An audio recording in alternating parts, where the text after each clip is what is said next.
We choose to go to the moon in this decade and do the other things, not because they are easy, but because they are hard. If you're going to pick some place to die, then why not Mars?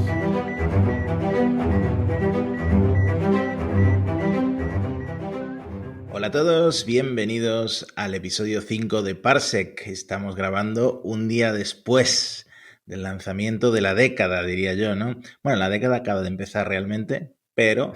Y ya es el lanzamiento de la década. Yo creo que a menos que los chinos lleguen a Marte directamente, sin pasar por la Luna, yo creo que va a ser el lanzamiento de la década. Además, hemos liberado muchísimas tensiones, por lo menos yo, no sé si tú estás más tranquilo. Ya te digo, noto la tensión descargándose de mis hombros. Pues sí, esto ha sido mejor que pasar por el fisioterapeuta, yo creo.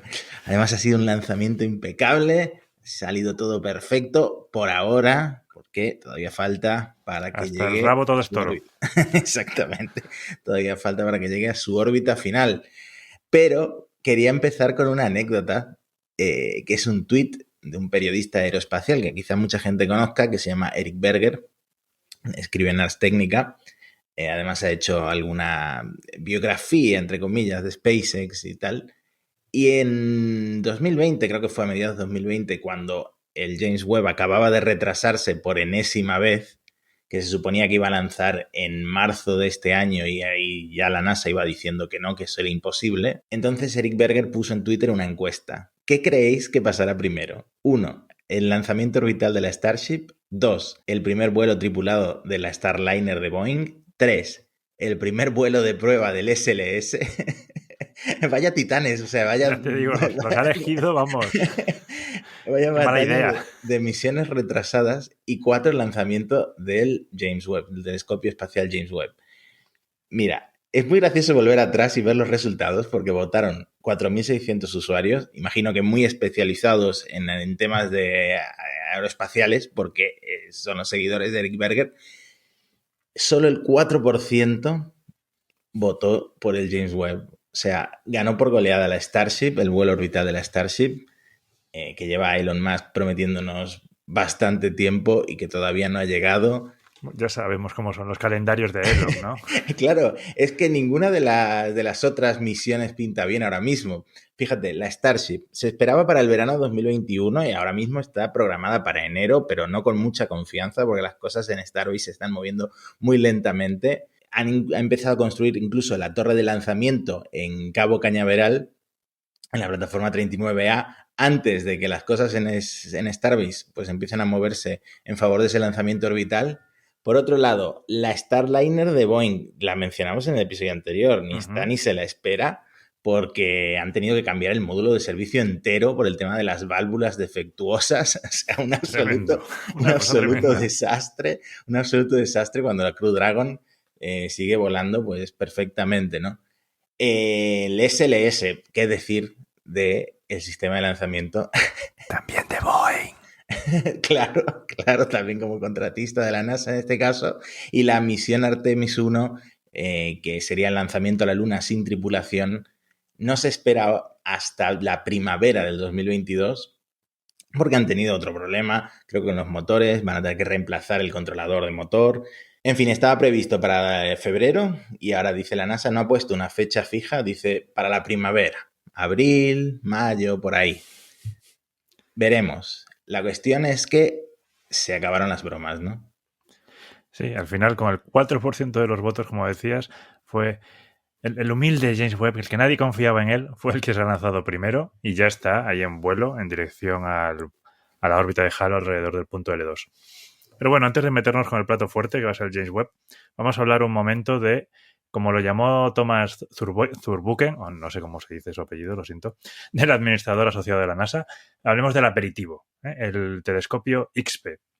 El telescopio XP se lanzó el 9 de diciembre, no lo comentamos en su momento porque lo dejábamos para este programa, que es una misión conjunta de la NASA y de la Agencia Espacial Italiana. Y podríamos decir que en algunos aspectos es la misión opuesta al James Webb. Es una misión Small Explorer y costó solo $214 millones. Ahora lo pondremos en contexto.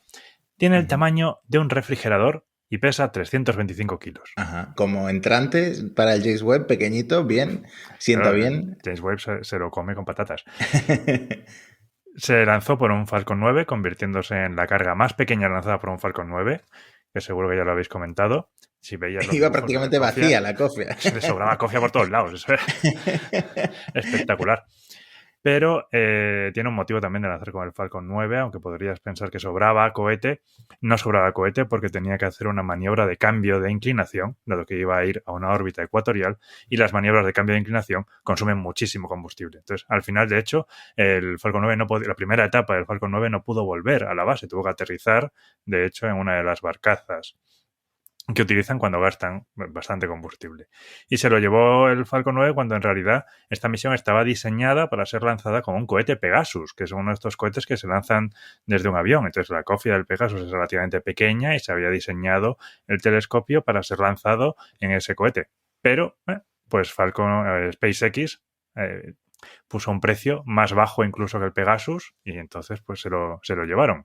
Cómo está rompiendo el mercado SpaceX con los Totalmente, precios, es espectacular. Lo han puesto ahí en una órbita ecuatorial alrededor de la Tierra, cercana a 600 kilómetros de altura, porque permite, esto es un telescopio que va a observar en rayos X, y aquí es en esta órbita donde va a tener menos interferencia de los rayos X. Permite mantenerse alejado de lo que se llama la anomalía del Atlántico Sur, que es una anomalía que se produce porque es el punto más cercano a los cinturones de Van Allen, entonces tiene muchos rayos X, pero si vas en una órbita ecuatorial, la esquivas bastante bien. Este telescopio lo que va a investigar, como hemos dicho, rayos X, pero no rayos X tal cual es como miraba, por ejemplo, Chandra, sino que aquí va a mirar la polarización de los rayos X. Va a investigar elementos como los agujeros negros, las estrellas de neutrones, los púlsares, y con la polarización pues van a averiguar muchas cosas de estos elementos. Por ejemplo, ¿sabías, Matías, que de los agujeros negros se puede saber su velocidad de giro mirando a la variación de la polarimetría de los rayos X? Yo tampoco. Lo he copiado directamente en un artículo de space.com que se lo dijo Martin Weisskopf, el investigador principal de XP. Bueno, si lo dice Martin Weisskopf, la verdad, Hay que fiarse. nada que añadir, nada que añadir. Bueno, entonces tenemos ya ese observatorio de rayos X y ahora parece que vamos a tener el observatorio del infrarrojo que llevamos décadas esperando, que es el telescopio espacial James Webb, que de hecho se planteó en 1996 con un presupuesto de $500 millones. 500 millones de dólares. La primera fecha oficial de lanzamiento la fijaron en 2007. El proyecto sufrió de todo un poco. Primero, un importantísimo rediseño en 2005 que afectaba a la parte del parasol, etc. Lo que supuso, claro, un enorme sobrecoste. En 2011, un comité del Congreso de Estados Unidos propuso cancelar directamente el Webb porque ya se estaban viendo venir los sobrecostes y querían reducir la deuda federal de Estados Unidos y reducir los presupuestos para 2012 y tal. Afortunadamente, la propuesta esa no llegó a ninguna parte, no vio la luz. Siguieron dándole luz verde al Webb. Con un límite, le pusieron un límite de presupuesto máximo de 8.000 millones. No podía pasar de ahí. Bueno, pasó.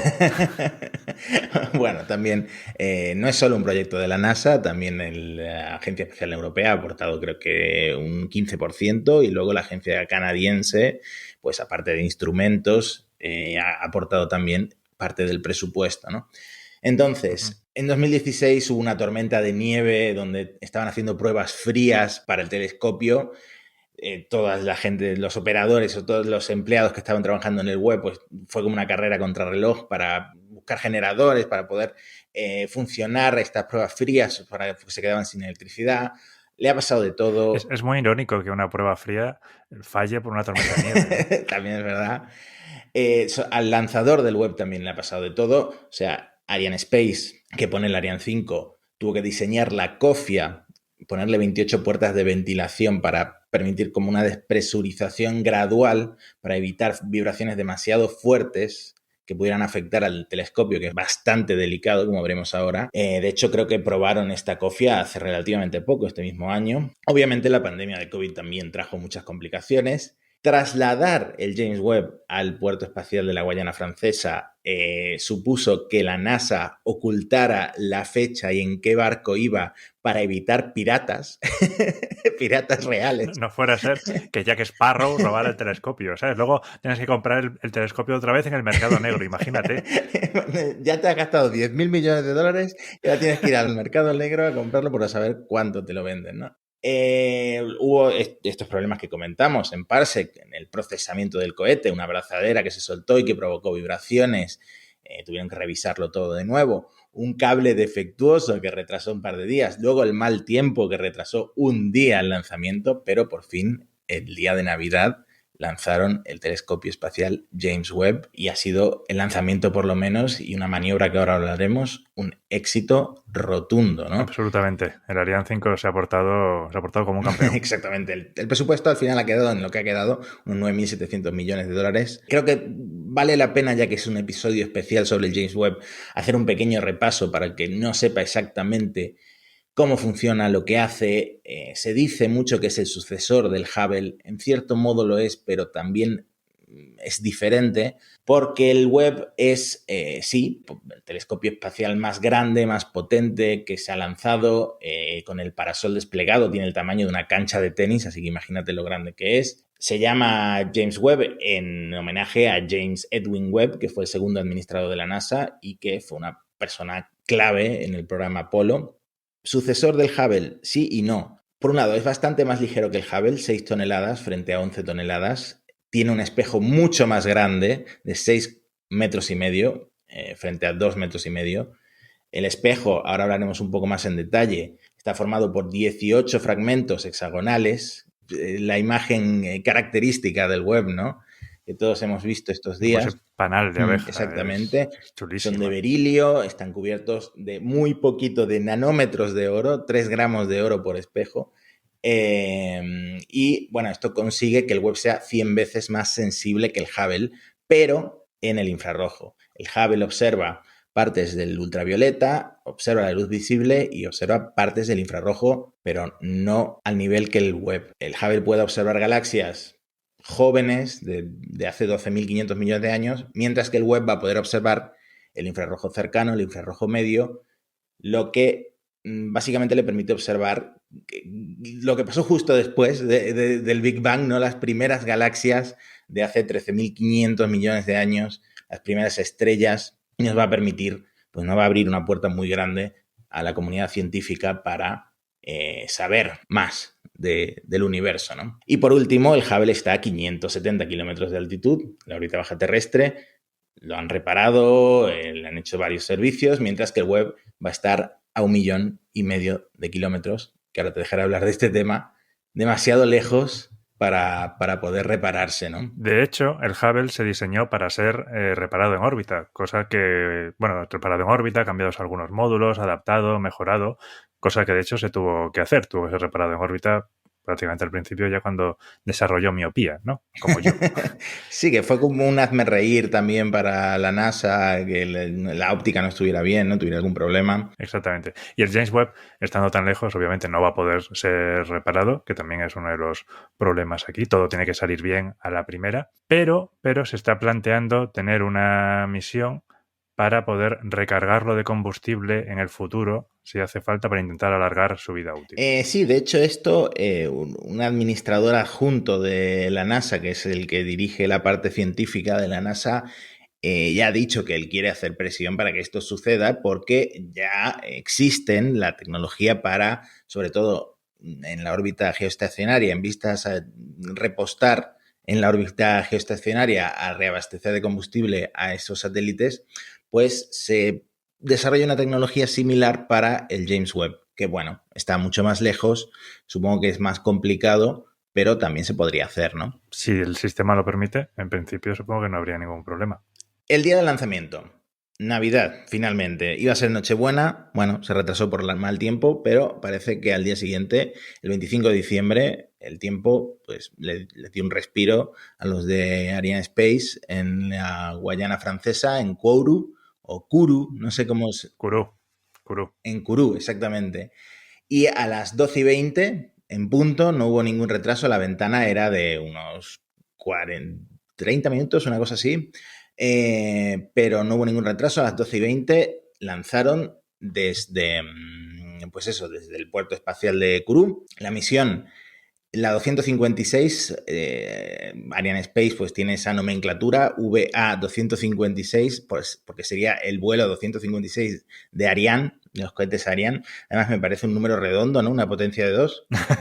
Esta fue una de las aportaciones clave de la Agencia Espacial Europea en la misión, el lanzamiento, y la verdad es que redondo, todo perfecto, de hecho mejor de lo esperado. La verdad es que el Ariane 5 es un cohete fiable, ha hecho más de 100 lanzamientos. Tuvo un comienzo complicado, explotó en 1996 el Ariane 5 por un fallo de software. Y bueno, lo cierto es que tampoco había alternativa porque necesitaban una cofia muy grande.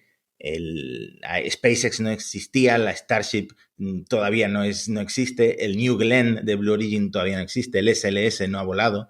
Entonces no había mucha alternativa, se eligió el Ariane 5 y la verdad no ha sido ningún problema el lanzador en esta misión. El telescopio, de hecho, se separó de la segunda etapa del Ariane 5 27 minutos y 7 segundos después del despegue y después de unas maniobras de oscilación, ¿no? Como si fuera una brocheta a la barbacoa para evitar que el sol sobrecalentara el telescopio. El propio brillo de la Tierra también supongo que tenían que evitarlo. Y justo después, es decir, se vio incluso en la imagen en directo, desplegó su panel solar que no estaba previsto que fuera tan rápido, pero como es un proceso automático y la separación fue tan suave, la separación de Ariane 5, no hubo que esperar más. Directamente ya estaba a una velocidad angular idónea para desplegar el panel. Entonces fue un lanzamiento de 10. 0 fallos. Así es. El Ariane, cuando lo soltó, cuando la última etapa del Ariane soltó al James Webb, lo colocó ya en rumbo al punto L2 del sistema Tierra-Sol, que se encuentra a 1,5 millones de kilómetros de nuestro planeta en dirección opuesta al Sol.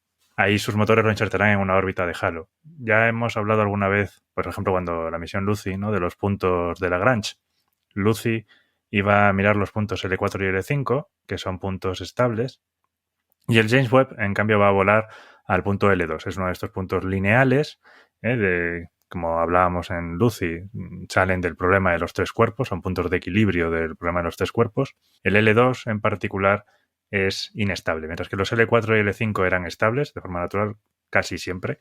El L2 es, bueno, no es exactamente inestable, es estable e inestable a la vez. Tiene lo que se llama estabilidad de silla de montar, ¿no? Si piensas en una silla de montar que es a la vez cóncava y convexa, pues esa tiene una dirección que es estable y una dirección que es inestable, lo mismo que le pasa al L2. Y entonces lo pone en una órbita de halo, que fueron unas órbitas descubiertas por un investigador de la NASA llamado Robert Farquhar, que hizo sus investigaciones entre los 70 y los 70, y son órbitas cómodas, no son estables tampoco, y por eso tiene que tener combustible para mantener la órbita, pero funcionan muy bien.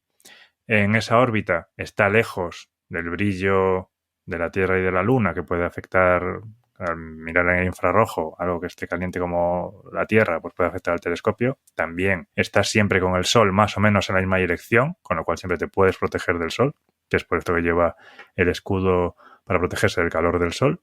Y hay varias, es un punto bastante utilizado últimamente para misiones, sobre todo astronómicas, ¿no? La sonda WMAP de la NASA, la sonda de anisotropía de microondas Wilkinson, y también la sonda Planck y el Observatorio Espacial Herschel de la ESA estuvieron en el L2, aunque Herschel dejó de operar porque se quedó sin líquido refrigerante en 2013, algo que al menos a casi todos los instrumentos del James Webb no le va a pasar, porque tiene refrigeración pasiva. Es un elemento muy importante y parte de también los problemas de diseño, ¿no? Que tuviera refrigeración pasiva y no tuviera que su vida útil no dependiera del líquido refrigerante. Claro. Por eso lleva el parasol para que el instrumento, que está en el lado opuesto, esté en una temperatura de menos 233 grados Celsius.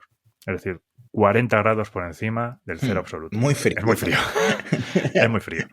Y para que nos quejemos luego del frío que está haciendo en algunas partes de España, pues fíjate, el pobre Webb a menos 233. Bueno, todavía no, tiene que pero enfriarse. poco a poco se va a acercar a esas temperaturas criogénicas. Exactamente.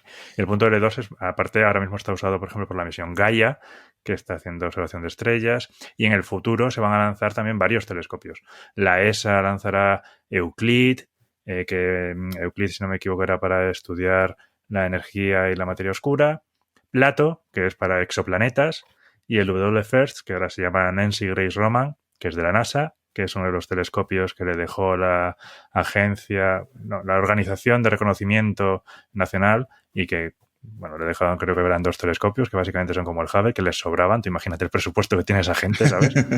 Y a la NASA les estaba haciendo un roto, ¿sabes? Porque no sabían qué hacer con ellos, no tenían presupuestos. Bueno, esto tenemos que contarlo un día. Me lo apunto. Y entonces, eso, el Webb estará en una órbita de halo, que es más o menos estable, pero que, como hemos dicho, necesita maniobras, y lleva 300 kilos de combustible para tener una vida útil, se estima, de 10 años y medio. Va a tener 2 tipos de propulsores, tiene los que se llaman los SCAT, que son de mayor empuje y que se utilizan para las maniobras de corrección de la trayectoria, y tiene también los MRE-1, que sirven para orientar el telescopio. Utilizan combustibles hipergólicos y, como hablábamos, pues igual en el futuro hay una misión para reabastecerla. Sí, sería hidracina lo que necesitan. Bueno, es lo que se suele usar también en este tipo de sondas, sí, es de un satélites. combustible muy habitual. Entonces, ¿en qué punto estamos? A ver, estamos grabando esto a 26 de diciembre por la noche. Entonces, estamos en un punto en el que se han pasado 2 momentos cruciales. Por un lado, el lanzamiento, perfecto. Y por otro lado, la primera corrección de trayectoria. ¿Qué sucede? Esto ha pasado hoy a las 12 horas del lanzamiento, 12 horas y media. El Ariane 5 suelta el Webb a menos velocidad de la necesaria para alcanzar el punto del que hablabas tú, el de Lagrange, el L2, a propósito, porque el Webb no tiene forma de frenar. O sea, no tiene retropropulsores, porque no puede contaminar los espejos, no puede contaminar los instrumentos, y también porque los espejos en ningún momento pueden apuntar al sol porque se freirían. Entonces, solo puede acelerar. Por eso el Ariane, para no pasarse, lo suelta antes de lo necesario para insertarlo en L2. Entonces, esta era una de las maniobras cruciales, críticas de todo el despliegue que va a hacer ahora el telescopio, que se llama la MCC-1A, la primera corrección de trayectoria. Encendieron los motores durante 65 minutos, aumentaron la velocidad, lo que les faltaba, que era 22 metros por segundo. De hecho, curioso, la comunicación para esta maniobra se realizó con las antenas que hay en Madrid, las de la red del espacio profundo de la NASA. Mucha gente de Madrid, veo en Instagram todos los fines de semana, alguno que se acerca con las bicis, ¿no? A hacer un paseo por allí. Allá Robledo de Chabela. Exactamente. Quedan todavía 2 correcciones de trayectoria, pero no está claro cuándo las van a ejecutar. La idea es que sea cuanto antes, pues por un tema de aprovechamiento al máximo del combustible, pero la gente que está controlando la misión, pues ya cuando sea necesario, pues enviarán el comando para que se realicen, ¿no? Sí, la más crítica era esta, tenía que hacerse en el momento justo y preciso. Se hizo, así que muy bien. Las otras tienen cierto margen de maniobra. Exactamente. Otra cosa que ha sucedido hoy, a las 20 horas del lanzamiento, es el despliegue de la antena de alta ganancia. Vi por ahí un chiste en Twitter, que bueno, la comunicación es inalámbrica, por si había alguna duda. Lleva 5G. Y esta antena puede enviar al menos 28,6 gigabytes, creo que leí por ahí 300 gigabits de datos 2 veces al día en sesiones de 4 horas. Ya hay cola de misiones científicas que quiere hacer la comunidad científica durante el primer año con el Webb, pero todavía quedan 6 meses. Primero queda el despliegue, que tarda, de memoria no me lo sé, pero cerca de un mes. Y el despliegue, como decía por ahí alguien de la NASA, creo que el ingeniero principal de la misión del James Webb, supone unos 300 puntos de fallo únicos en los que la misión se puede ir al carajo, básicamente.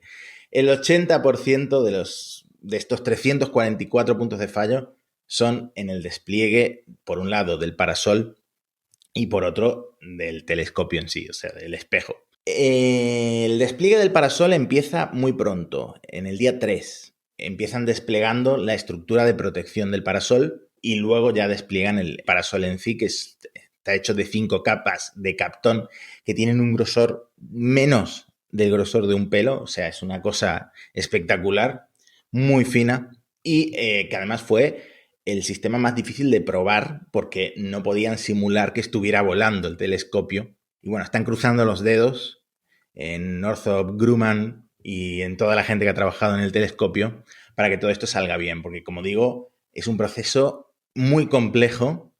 Tienen que... Todo esto dura 5 días. Tienen que abrir las capas del parasol y luego tienen que tensarlas.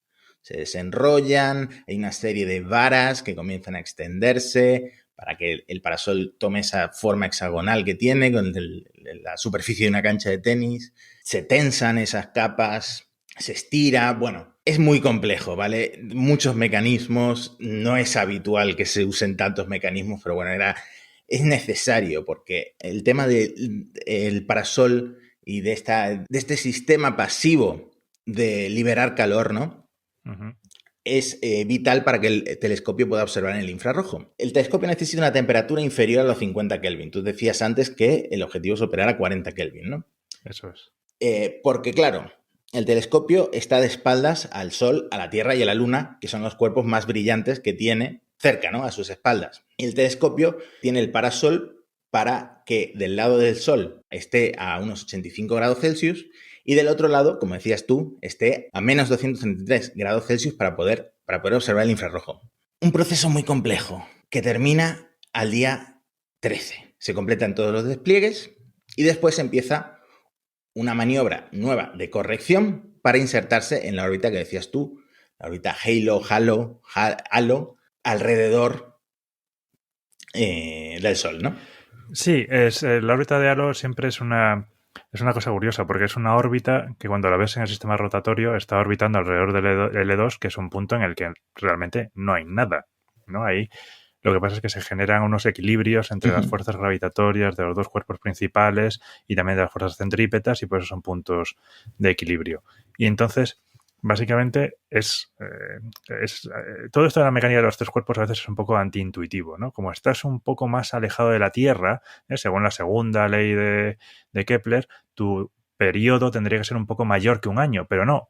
En ese punto en concreto tú vas a estar girando alrededor del Sol con un periodo de un año igual que la Tierra, y la geometría que vas a tener entre el Sol, la Tierra y el punto L2 se mantienen permanentemente, y tu órbita de Halo pues te permite estar ahí pues eso, colineal prácticamente con el Sol y la Tierra, que es la parte fundamental, ¿no?, para la misión del James Webb. Entonces, el Webb alcanza la temperatura esa de la que hablamos, criogénica perfecta de menos 233, y es cuando los operadores de la misión posicionan los espejos, los orientan a su posición final y empieza el proceso de calibración, que sí ya dura 6 meses, porque tienen que estar perfectamente alineados los 18 segmentos, que son son espejos hexagonales, pero forman un único espejo, el espejo principal del telescopio.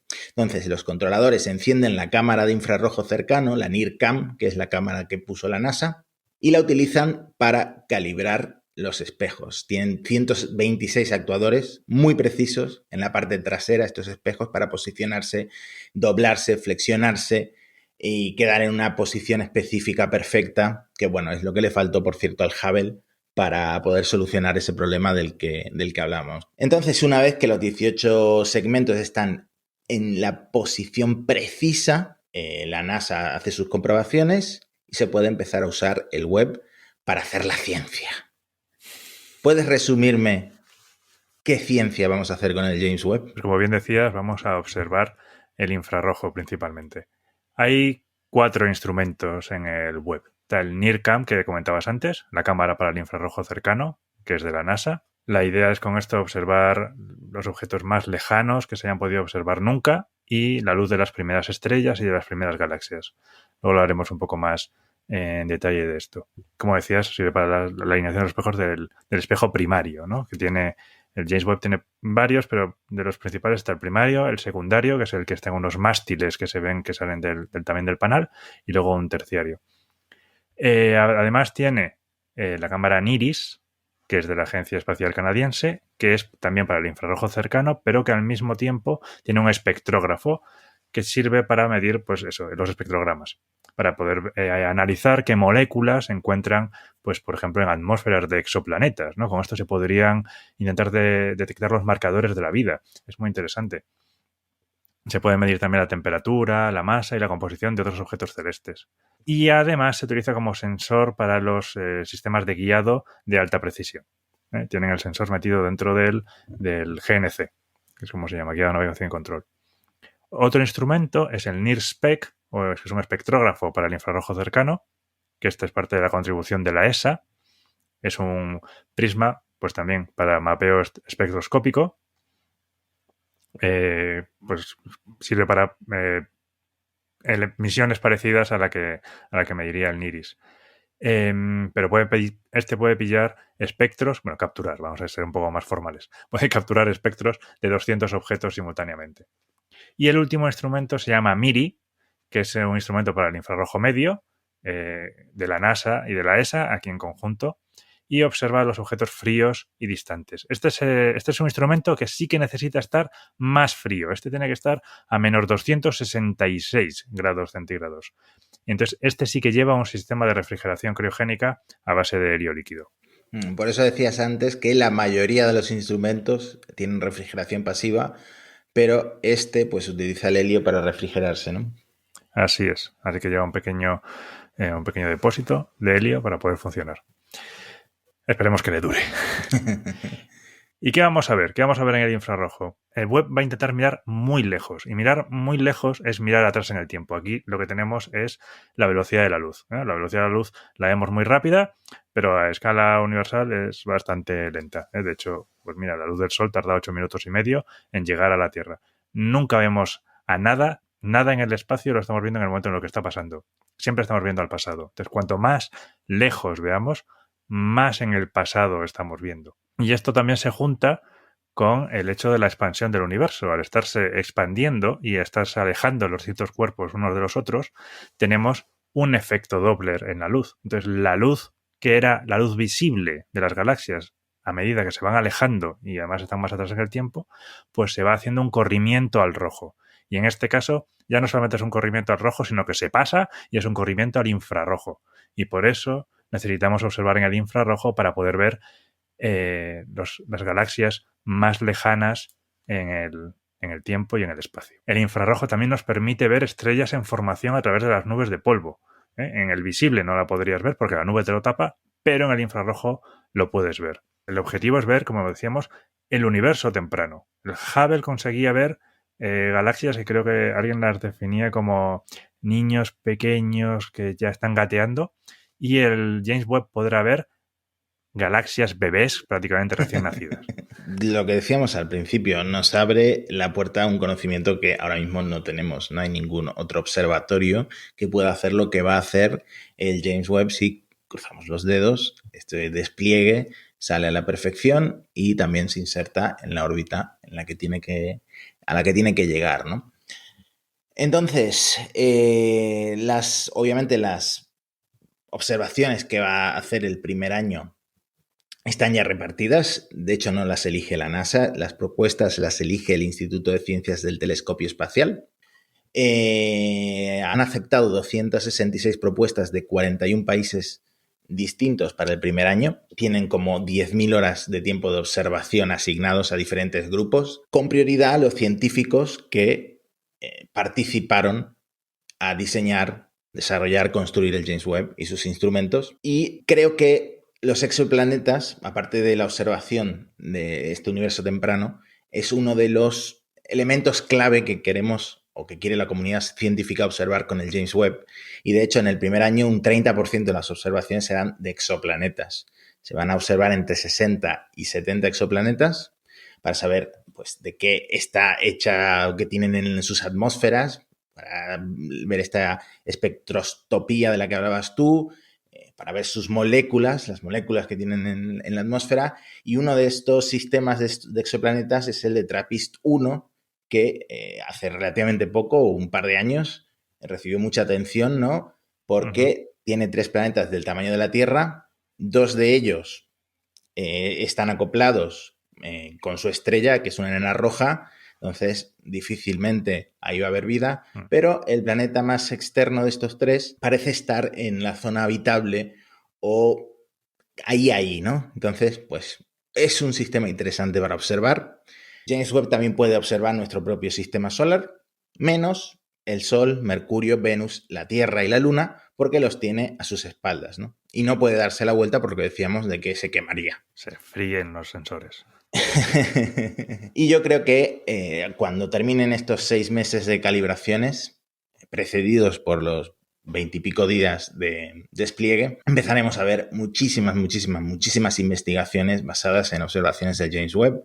Empezaríamos a ver muchas imágenes que el Hubble, aunque es una misión espectacular que ha durado muchísimos años y nos ha dado imágenes impagables. Y que dure todo lo que pueda. Y que dure todo lo que pueda. No nos ha podido dar. Y bueno, si estáis interesados en saber más, la NASA y la ESA han montado de todo. Tienen cuentas de Twitter específicas para el telescopio. Tiene la NASA una web espectacular de dónde está exactamente el James Webb, en qué fase del despliegue se encuentra, qué parte del despliegue va después, en qué consiste exactamente. También hay vídeos en YouTube, animaciones que muestran cómo va a ser todo el despliegue. Vamos a dejar enlaces de todo, absolutamente de todo en la descripción de este episodio. Y si quieres, por cerrar el episodio, podemos mencionar si es que el James Webb tiene sucesor o qué se está proyectando para que suceda el James Webb. Sí, ya se está planteando el sucesor. Las misiones espaciales son a largo plazo. Esperemos que el sucesor no sea a tan largo plazo como el James Webb, no tenga tantos retrasos como esta pobre misión. Pero sí, se han estado trabajando mucho cuáles pueden ser los siguientes grandes telescopios en lanzar. El próximo que se va a lanzar, que ya hemos hablado de él, lo hemos mencionado, es el Nancy Grace Roman, que hasta las llamaba WFIRST. Creo que combina los dos nombres. Que es un telescopio como el Hubble. Tiene un espejo primario de 2,4 metros de diámetro. Bueno, pues no va a ser generalista, no va a ser como el Hubble, sino que se dedicará principalmente a la energía oscura y a la materia oscura y también a los exoplanetas porque son el tema de moda. Claro. Pero a su vez se han estado pensando en otros telescopios también de gran tamaño como el James Webb y recientemente la comunidad científica le ha dicho, la comunidad científica de Estados Unidos por supuesto, le ha dicho a la NASA que plantean que debería ser un telescopio también de 6 metros como el James Webb, pero ya que observe en el ultravioleta y el visible. ¿Por qué son estos rangos de frecuencia son muy importantes? Porque no se pueden observar desde la Tierra. Tanto el infrarrojo y el infrarrojo medio como el ultravioleta no se pueden observar desde la Tierra. La atmósfera nos lo impide, la propia temperatura del planeta nos impediría el infrarrojo, pero la ultravioleta es absorbido por la atmósfera, entonces solo se puede observar con telescopios espaciales. Entonces es lógico que planteen una misión de este tipo. Bueno, se acaba de lanzar el James Webb y ya me estás poniendo nervioso por un lanzamiento a años vista.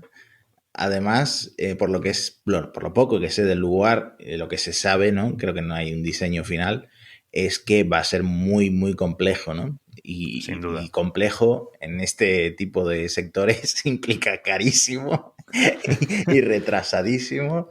Y bueno, se repetiría un poco la misma historia. Así es. Eso pasó con el Hubble, pasó con el James Webb, probablemente pase con su sucesor.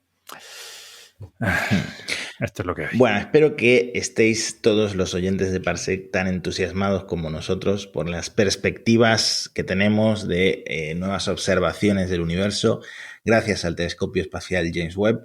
Es muy emocionante cuando una comunidad tan grande pues de trabajadores, de agencias espaciales, de contratistas, como dicen en Estados Unidos, se une para hacer algo tan grande y tan importante y tan histórico. Y sobre todo es emocionante cuando sale bien.